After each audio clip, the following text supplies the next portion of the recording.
Bueno, en relación a reconocer que trabajar en la ciudad, trabajar en una comunidad urbana, trabajar en una comunidad rural, trabajar con un grupo indígena, tiene sus retos. Y tenemos que reconocer que son diferentes. Pero también hay cosas que se comparten. Recuerdo una visita que yo hice a Israel para conocer justamente el sistema educativo de educación inicial y preescolar allá. Nos explicaba una supervisora que una vez llegó a un aula de preescolar en una de las comunidades, digamos, algo equivalente como para nosotros rural. Allá es el kibutz, y entonces estaban los niños jugando solitos y la educadora estaba en su escritorio, y entonces la supervisora llega y le pregunta que qué es lo que está pasando, que qué es lo que está haciendo, y ella le explica que ella está utilizando la técnica que la supervisora le había sugerido el año anterior que había ido a supervisar.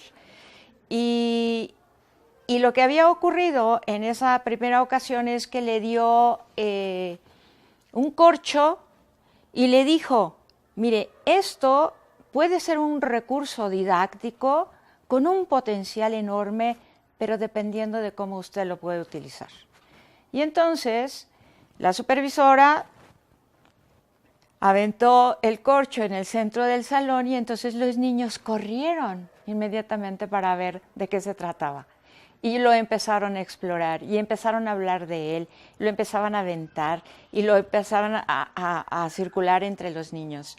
Y bueno, la idea que tenía esta supervisora era sugerirle a esa educadora que no se trataba de recursos materiales caros para poder utilizarlos como medios didácticos y medios para promover el desarrollo de la imaginación de manera lúdica, que los niños pudieran aprender. Bueno, eso que yo les acabo de platicar me quedó como una experiencia de vida para reconocer que mi país pues es muy semejante a Israel, en donde no necesariamente tenemos todos los recursos que quisiéramos para poderlos utilizar dentro del aula, y que si yo estoy trabajando en una comunidad rural, sabemos que a lo mejor no tenemos pero ningún recurso, así como esa escuelita que yo les estoy platicando a la que fui en Israel, en donde no había recursos, pero esa supervisora con mucha imaginación y mucha creatividad estaba muy apegada a esa condición humana que tiene acceso a lo más próximo, y lo más próximo es la naturaleza.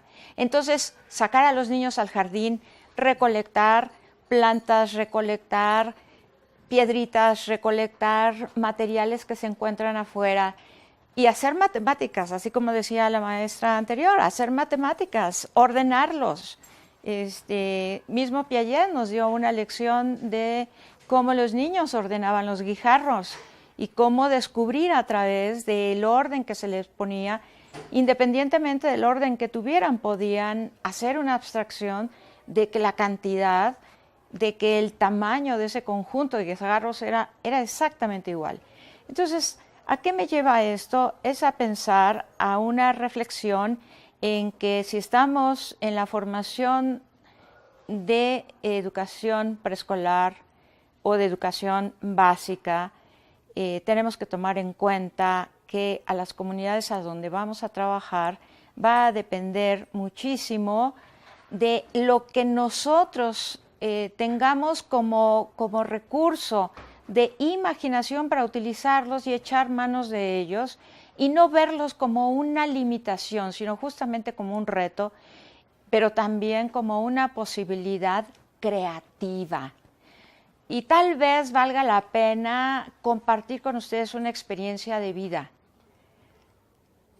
En mi casa decidí que no debía existir la televisión. Mis hijos crecieron sin televisión.